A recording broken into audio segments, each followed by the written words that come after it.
잘 지내셨는데 지난주 주일도 예배를 드리고 그리고 수요일 날 세상을 떠나셨습니다. 건강에 사시다가 85세로 세상을 떠나셨습니다. 정말 갑작스러운 죽음이지만은 굉장히 복 있는 죽음 같습니다. 한 번도 누웠지 않고 그렇게 건강해 지내시다가 그냥 이렇게 뇌출혈로 돌아가셨는데, 아마 그 목사님 이번 땡스기빙을 맞이하지 않고 떠날 줄은 생각도 못했을 거예요. 근데 여러분, 언제 우리가 떠날지 모르지 않습니까? 2015년 11월 달에 우리 한국의 대통령 지내신 김영삼 대통령이 11월 22일 날 새벽 0시 22분을 떠나셨는데, 그날이 땡스기빙 날이었습니다. 추수감사 주일날. 오늘 우리가 이렇게 건강하게 추수감사주일을 맞이한다는 것 자체가 여러분 우리에게는 복이라는 것입니다. 감사해야 되죠. 정말 내가 앞으로 얼마나 더 이렇게 추수감사주일을 지낼까 알 수 없지만은, 아무튼 간에 여러분 오늘 우리가 이렇게 살아있다는 것 자체가 축복입니다. 사무엘 쇼메이커라고 하는 사람은 이런 말을 했습니다. 진정한 크리스찬의 표시가 무엇인가? 정말 예수 닮은 사람의 표시가 무엇인가? 사람들은 믿음이 큰 사람, 그리고 사랑이 많은 사람이라고 말한다. 그러나 그것도 물론 그렇겠지만은 더 중요한 것은 그 사람의 삶 속에서 기쁨과 감사가 넘치는 사람이다 라고 했습니다. 저는 그 말에 동감합니다. 여러분, 사람이 아무리 믿음이 큰 것 같고 사랑이 많은 것 같다 할지라도 그 사람 마음속에 기쁨이 없다면은, 감사가 없다면은 진정한 크리스찬이 아니라는 것입니다. 우리가 하나님의 은혜를 깨닫게 되면은 속에서부터 기쁨이 샘솟고 평안이 넘치고 감사가 넘치고 행복을 느끼게 됩니다. 왜냐하면은 하나님이 우리에게 그런 것을 주시기 때문에 그렇습니다. 예수님 말씀에 내가 너에게 평안을 준다, 평강이 있을지어다 하지 않습니까? 내가 너에게 이르면 내 기쁨이 너희 안에 있어 너의 기쁨이 충만케 하려 함이라. 내가 온 것은 양으로 생명을 얻게 하고 더 풍성히 얻게 하렵니다. 이렇게 하나님은 우리에게 모든 걸 주시기 원하기 때문에 우리가 진정한 크리스찬이라면 정말 우리는 삶의 기쁨, 평안, 감사, 만족이 있어야 한다는 거예요. 여러분, 민수기 6장 24절을 보게 되면 여호와께서 원하시는 것, 여호와는 내게 복을 주시고 너를 지키시기를 원하며, 말씀 나오잖아요. 여호와는 그 얼굴을 내게 비치사 은혜 베푸시기를 원하며, 여호와는 그 얼굴을 내게로 향하여 두사 평강 주시기를 원하노라. 하나님이 원하시는 것이 복을 주고 지키시고 은혜 베풀고 평강 주시기 원하시는 것이 하나님의 소원이라고 나와 있습니다. 여러분, 추수감사절을 맞이하면서 우리가 어떠한 마음으로 정말 맞이합니까? 청기도들의 그 마음을 우리가 한번 가져야 되겠어요. 청기도들은 그렇게 유럽에서 신앙생활에 박해받다가 자유를 찾아 여기에 왔고, 그리고 많은 어려움을 겪었지만은 추수를 해놓고 너무 감사해서 정말 기쁨을 드리는 그들의 마음을 우리가 이 시간에 가지면서 이 추수감사주일을 맞이하기를 원합니다. 자, 하나님께 감사하라. 첫째는 왜 하나님께 감사드리는 것인가? 오늘 본문에 보게 되면 여호와께 감사하라. 그는 선하시며 그 인자하심이 영원하미로다 라고 나옵니다. 그는 선하시기 때문에, 그분의 인자하심이 영원하기 때문에 우리는 감사해야 된다.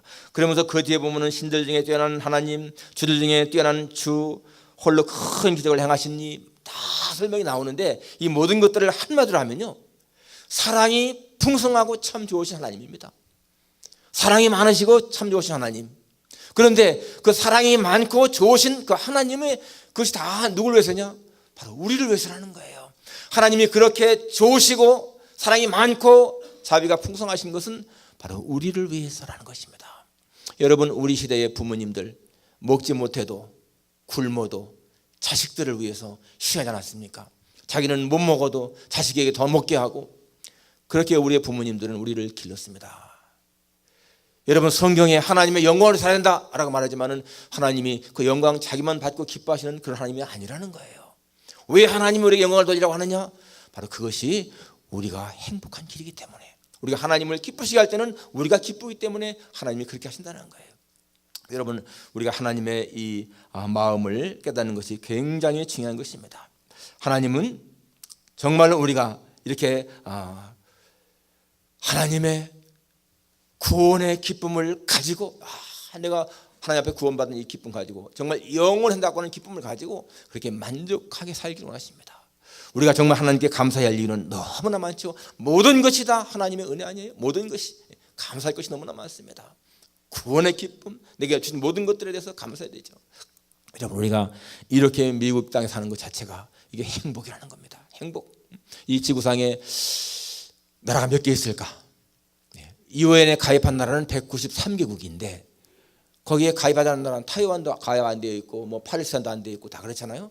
그래서 독립국가는 한 196개쯤 되는데 그 아니어도 또 나라들이 많잖아요. 그 나라까지 다 합치면 한 245개쯤 됩니다. 나라가. 여러분, 그 많은 나라들이 다 각 나라가 있잖아요. 그런데 여러분, 이 미국의 인구는 전 세계의 한 5%밖에 안 됩니다. 100명이라면 5명이 미국 사람인 거예요. 그런데 여러분, 그 5명이 5%가 쓰는 물자가 전 세계 모든 사람이 쓰는 거에 절반 이상을 씁니다. 50% 이상을 미국이 다 소비하는 거예요. 그러면 여러분, 우리가 얼마나 풍성한 나라에 살고 있습니까? 미국의 군사력은 세계 최강 아니에요? 전 세계에서 군비로 지출되는 이 군사비로 지출되는 모든 것의 40% 이상이 미국이 쓰고 있어요. 공군력, 해군력은 전 세계의 50% 이상을 넘습니다. 미국 한 나라의 공군력이 전 세계의 공군이 다 대항해도 미국이 이길 수 있는 나라라는 거예요. 지난 수요일 날 16일 날 이 독일에 있는 시장 조사 업체인 GIF라고 하는 그 기관에서 국가 브랜드 지수를 발표했습니다. 국가의 브랜드 지수. 그러니까 얼마나 이 나라가 이 브랜드가 인정받느냐 하는 그런 거잖아요. 항상 미국이 거의 1위 했잖아요. 그런데 이번에는 미국이 떨어졌어요. 독일이 1등, 2등이 프랑스, 3등이 영국, 4등이 캐나다와 일본이 동률. 그 다음에 6위가 미국입니다. 브랜드 네임이 같이 떨어졌다는 말씀이잖아요. 그 이유가 무엇인가 하면서 트럼프 대통령의 아메리카 퍼스트 정책 때문이다 라는 겁니다. 미국 우선주의 정책 때문에 미국의 브랜드가 떨어졌는데 여러분, 그런데요, 이 미국 내 자국민들의 평가는 어떠냐? 작년보다 훨씬 높아졌다는 거예요. 미국 내의 국민들은 우리 미국이 작년보다 훨씬 좋아졌다라는 것입니다. 여러분, 브랜드 그 이미지가 낮췄다고 해서 그것이 큰 문제일까요? 그렇다고 해서 정말로 여러분 미국의 가치가 떨어졌을까요? 여러분, 대학 평가할 적에 때때로 프린스턴 대학이 하버드보다 더 1등할 때가 있습니다. 여러분, 그렇다고 해서 사람들이 프린스턴 대학이 하버드보다 낫다 그러겠습니까? 대학 하면 하버드잖아, 언제든지. 미국도 마찬가지입니다. 브랜드에서 미국은 언제나 설령 순위에서 뭐 지금 6위라 하더라도 여러분, 누가 미국이 캐나다보다 일본보다 못하다고 하겠어요? 여러분, 그런 나라에 우리가 살고 있다는 겁니다. 이 세상에서 다른 나라에서 막 이렇게 미립국 하려고 하는 나라가 거의 없습니다. 그런데 미국만은 사방에서 사람들이 그렇게 미립국 몰래라도 들어오다가 죽임을 당한 사람들이 얼마나 많습니까? 사막을 지나오다가 죽는 사람, 바다에 통해오다가 죽는 사람들. 그런데도 오려고 하는 거예요. 그만큼 이 미국을 사람들이 살기 원한다는 것입니다. 여러분, 우리가 이런 나라에 살고 있다는 거죠. 지금 세계 곳곳에 보게 되면은 정말 기근 때문에 굶주리는 사람들이 얼마나 많습니까? 또 신앙의 자유가 없어서 예수님을 마음대로 못 믿는 나라가 얼마나 많습니까? 우리는 모든 것이 풍성한 나라에 산다. 이것에 대해서 우리는 감사해야 되죠. 우리는 우리의 삶의 형편이 어떤 것인가를 제대로 모르기 때문에 감사를 잃어버릴 때가 많습니다. 우리가 감사해야 할 조건들이 너무나 많다는 것을 기억해야 됩니다. 두 번째로 어떻게 감사를 해야 되는가? 여러분, 하나님께 감사하다고 하면은 감사를 표시해야 됩니다. 표시해야 되는 거예요. 오늘 우리 사모님 설교할 때 보세요. 10명이 다 남 받았는데 9사람은 그냥 가버리고 한 사람만 와서 감사를 표시했습니다. 예수님 뭐라고 했습니까? 10사람이 다 남 받지 않았느냐? 그 9은 어디 있느냐? 왜 9사람은 감사를 모르느냐? 그거 아니겠어요? 감사는 표시해야 됩니다. 우리가 내가 하나님께 구원받은 감사, 받은 이 복에 대한 감사를 표현한다는 거예요. 여러분, 그러한 표시가 무엇일까요? 감사의 표시가 제일 중요한 것은요, 예배입니다. 예배. 우리가 정말로 하나님께 감사하는 사람이라면 예배를 정말 중시한다는 거예요. 시편 50편 15절에 감사로 제사하는 자가 나를 영화롭게 하나니 라고 했습니다. 감사한 마음으로 예배드리는 사람이 하나님을 영화롭게 한다. 여러분, 구원받은 감격이 있는 사람은 절대로 예배를 소홀히 할 수가 없습니다. 예배는 피조물인 인간이 하나님을 경외하는 최고의 방법인 것입니다. 피조물인 인간이 하나님을 하나님으로 대우하는 가장 귀한 것이 예배라는 거예요. 그렇기 때문에 여러분, 예배의 성공자는요, 인생의 성공자고 예배의 실패자는 철저하게 인생의 실패자입니다. 구약성경 보십시오. 엘리 제사장 예배의 실패자입니다. 그는 제사의 실패자예요. 인생의 실패자입니다. 사울 왕 마찬가지입니다. 예배의 실패자, 인생의 실패자입니다. 그러나 사울이나 다윗, 아벨 이런 사람들은 예배의 성공자 아니에요. 특히 여러분 젊은이들 기억하십시오. 여러분의 남은 생애가 많이 있는데 진짜 여러분들이 인생을 성공자로 살아가는 길이 무엇인가? 예배의 성공자, 하나님을 아는 그 성공자, 그것은요 보장됐습니다. 인생 성공자다라는 것입니다. 여러분이 예배를 등한시 여기고 절대로 인생의 성공자가 될 수 없다는 것 기억해야 됩니다. 누구나 마찬가지입니다. 예수 믿는 사람들은 정말 예배의 성공자가 인생 성공자다. 가슴에 새겨야 돼요. 그리고 평생을 그렇게 살아가야 돼요. 두 번째, 감사의 표시는 사랑과 겸손을 행하는 삶입니다. 정말 사랑을 행하고 겸손한 삶입니다. 미가서 6장 8절에 보니까 사람아, 주께서 선한 것이 무엇임을 내게 보셨나니 주께서 내게 원하시는 것이 공의를 행하며 정의를 행하며 인자를 사랑하며 하나님과 겸손히 행하는 것이 아니냐라고 했어요. Act justly, 공의를 행하는 것, love mercy, 인자를 사랑하는 것, 그 다음에 work humbly with your God, 너희 하나님과 같이 humbly, 겸손하게 work, 걸어가는 것, 바로 그것이 하나님이 원하시는 거라는 겁니다. 그것이 선한 것이라는 거예요. 그런데 여러분, 선한 것이라고 하는 말, 하나님이 너에게 showed the good, 선한 것이 무언가를 보였다. 그 what is good이라고 나오는데 여러분, 그것은요, 이 것이라고 하는 단어를 볼레스로 해석할 수가 있습니다. 볼레스로. 그 말은 하나님이 내게 선한 것이 무엇임을 보셨다. 이 말은 하나님이 무엇이 복인지를 보셨다. 즉 무엇이 여러분에게 행복하게 사는 길을 보셨다. 그 말입니다. 그래서 우리가 공의를 행하는 것, 정의 행하는 것, 그 다음에 인자를 사랑하는 것, 겸손하게 하나님과 같이 걸어가는 것, 여러분 그것이 복인 것이고 그것이 우리의 삶을 행복하게 하는 것이다. 그 말이에요. 절대로 여러분 불의를 행하고는 행복할 수가 없습니다. 절대로 여러분 교만해서는 행복할 수가 없습니다. 마음이 강팍해서는 행복할 수가 없는 거예요. 정의를 사랑하고 인자를 사랑하고 겸손한 사람이 행복하다라는 것입니다. 여러분, 우리의 삶을 행복하게 하는 것, 바로 우리가 하나님께 은혜를 감사하는 그런 모습은 바로 그렇게 사랑하고 겸손한 삶이라는 겁니다. 세 번째로 감사의 표시는 가진 것을 하나님께 드리는 거예요. 가진 것을, 헌신이죠, 헌신.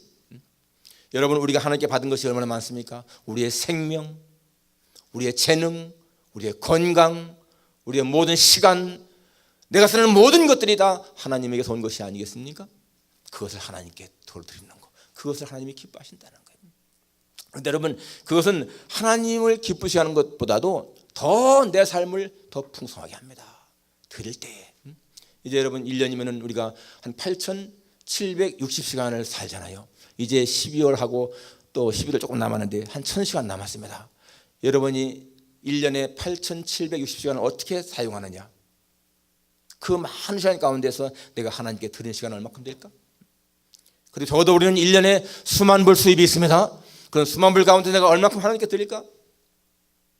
여러분, 하나님께 내가 시간을 드리고 물질을 드리고 정성을 드리고 모든 것 드리는 것, 그거 자체가 내게서 나가는 것이 아니고 오히려 그것이 여러분 내게 축복이라는 사실이 깨달아져야 할 수 있는 거예요. 여러분, 진정한 감사하는 사람은 그렇게 하나님께 드리면서 기뻐하는 삶을 살게 됩니다. 네 번째로 감사의 표시는 바로 계명에 순종하는 것입니다. 계명에 순종하는 것. 하나님이 우리에게 주신 가장 큰 계명이 두 가지 있잖아요.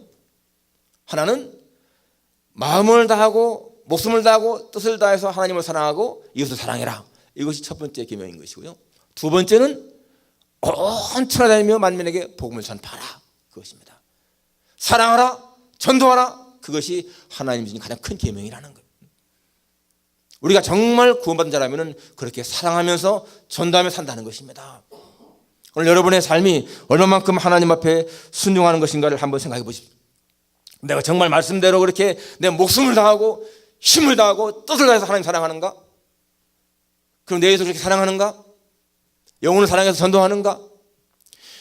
여러분, 이런 모든 것 가운데서 하나님을 정말 목숨 걸고 사랑할 때 다른 건 다 나타나는 거예요. 내가 하나님을 그렇게 사랑하면 이웃도 사랑하게 되고, 하나님을 사랑하게 되면 영혼 사랑하게 되면 전도할 수 있는 것이고, 그렇습니다. 지난 목요일 날 우리 교회에서 항상 이 목요일마다 목회연구원 모이는데, 목사님들 지난번에 한 20여 명 모였는데, 같이 끝난 다음에 12사람이 노방정도 나갔습니다. 저 69가에 가서, 거기 보면 69가 가면은 거기 기차역 있잖아요. 버스 정류소가 많잖아요. 기차에서 내리는 사람들이 다 버스 타고 흩어집니다. 거기 가보니까 기차를 기다리는 사람들, 버스 정류소에서 기다리는 사람들이 굉장히 많은 거예요. 의자가 많고 다 앉아서 기다려요. 그 사람들은 적어도 한 20분, 10분을 기다리는 거예요. 그냥 앉아서 기다리는 거예요. 전부 다 보니까 스마트폰 하는 사람들, 뭐 책 읽는 사람들 다 있더라고요. 가서 전도지를 딱 주면서 그냥 그 사람 막 읽게 하는 거예요. 거기 보면 다 이제 요약이 나와 있으니까 읽게 하고, 마지막에는 뒤에 보면 기도하게 하고. 반응이요, 제각기예요. 어떤 사람은 아예 그냥 딱 굳어가지고서 얼굴 이렇게 하는 사람도 있고, 어떤 사람은 그 하면서 딱 읽는 사람도 있고. 아무튼간에 여러분, 전도한다는 거 정말 중요한 겁니다. 우리 내년부터는 우리 전도에 더 정말 시간을 쏟기로 했습니다. 우리 조시면 목사님께서 우리 전도에 대한 것을 이렇게 매뉴얼 만들어 가지고 같이 한번 발표하고 다 올해 12월 첫 주일에 그렇게 해서 우리 모두가 다 전도하는 일에 더 힘쓰는 거. 여러분, 그것이 우리가 주님 앞에 감사하는 하나의 표시라는 거예요. 자, 큰 세 번째로 감사하면은 어떤 결과가 있을까요? 여러분, 감사하는 사람의 마음에는 아까 말한 대로 평안함이 있고 기쁨이 있고 만족이 있고 행복이 있습니다. 감사하는 사람의 마음에는 사단이 틈타지 못합니다. 감사하는 사람의 마음에는 성령이 충만합니다. 성령 충만해서 감사하는 것이 아니고, 감사할 때에 성령 충만하게 되는 것이고, 감사할 때에 여러분 마음에 사탄이 틈타지 못한다는 거예요. 불평하는 사람 마음속에는 사탄이 들어올 수가 있잖아요. 미워하는 사람 마음속에는 사탄이 들어옵니다. 그러나 여러분, 감사가 충만한 사람의 마음속에는 사탄이 들어올 틈이 없는 거예요. 감사하면 할수록 감사거리가 많아집니다. 웃으면 웃을수록 웃을거리가 많아집니다. 불평하면 불평할수록 불평거리 많아집니다. 이것은요, 원리예요. 삶의 원리. 기억해야 됩니다, 여러분. 내가 누군가를 사랑하면 더 마음에 사랑이 생기는 것이고, 누군가를 미워하면 더 미움이 생기는 거예요. 그러니까 여러분, 우리가 이 감사한다는 거 얼마나 중요합니까? 사바쿠 선지자 보세요. 비록 무화과나무가 무성하지 못하고 포도나무에 열매가 없고 감람나무에 소출이 없고 밭에 식물이 없고 우리 양이 없고 외양간에 소가 없을지라도 왜 기뻐한다고요? 구원의 하나님 때문에. 하나님 때문에 즐거워한다. 우리가 이러한 마음 갖게 되면 여러분, 감사함으로 말미암아서 얻는 것이 너무나 많다는 것입니다. 마지막 네 번째로, 그럼 어떻게 감사할 수 있을까? 사는 게 너무나 힘들고 자꾸만 일이 꼬이고 일이 안 되는데 어떻게 감사할 수 있을까? 여러분, 우리가 하나님의 은혜를 깨닫게 되면요, 마음속에서 감사한다고 했잖아요. 하나님의 은혜, 성경 말씀의 진리를 깨닫게 되면 그런 마음이 생깁니다. 성경은 말합니다. 진리가 너희를 자유케 한다. 저는요, 제 인생을 태어날 때부터 여기까지 왔다면 여기서부터 남은 생에 천국까지의 모든 삶을 한눈에 봅니다. 이렇게 한눈에 보아. 그러면은 어떤 때는 힘들 때도 있고 고통스러울 때도 있고 좋을 때도 있고, 그런데 내 인생이 끝난 다음에 여기서부터 영원까지 가는 그 삶은 얼마나 행복한 삶일까 생각합니다. 그리고 깨달은 것이요, 인생에는 사계절이 있다요. 봄이 있고 여름이 있고 가을이 있고 겨울이 있습니다. 그게 젊을 때는 봄이고 나이 들면 겨울이고 그것이 아니고 살아가는 순간순간마다 때때로 봄이 있고 여름이 있고 가을이 있고 겨울이 있는 거예요. 저는 17세 때에 겨울을 맞이했습니다. 아주 힘들었던 한 해, 두 해, 세 해. 그때는 굉장히 사는 것이 힘들었습니다. 그리고 처음에 미국에 와서 유학으로 와서 살았던 그 한 2, 3년, 그때 마찬가지로 겨울이었습니다. 막막하고 사는 것이 힘이 들고 보이지 않는 그러한 어둠 속에서 살 때가 겨울이었어요. 그런데 여러분, 지나간다는 거예요. 겨울 지나가고 여름 지나가고 가을 지나가고. 저는 그래서 내가 70이 못 되어 죽어도 후회가 없고 80대에 죽어도 감사하고, 그러나 90대까지 살 그런 마음은 없습니다. 하나님이 그냥 건강하게 살다가 데려가시면 좋겠다 생각합니다. 왜냐하면 갈 곳이 있기 때문에. 그리고 인생은 더하기와 빼기, 곱하기, 나누기가 있는 것을 다시 한번 깨달았습니다. 인생에는 반드시 더하기, 빼기가 있다는 거, 더하기만 있는 것이 아니라는 것입니다. 욥 같은 경우 보십시오. 처음에는 거부지 않았습니까? 자녀도 10명이나 있고 재산이 얼마나 많았습니까? 한순간 다 잃어버리잖아요. 그게 빼기입니다. 뺄 때였어요. 그런데 여러분, 빼기가 큰 사람들이 큰 일을 하더라고요. 크게 일하시는 분들, 뭔가 큰 업적을 남긴 사람들은요, 한결같이 빼기가 많았어요. 시련이 많습니다. 그런 시련이 없는 사람이 큰 일을 못하는 것을 보았어요. 그걸 알게 되면은 인생은 더하기, 빼기, 곱하기, 나누기가 있구나. 나누기, 최후의 나누기는 뭐예요? 남들한테 막 나눠주는 거예요. 나눠주는 거.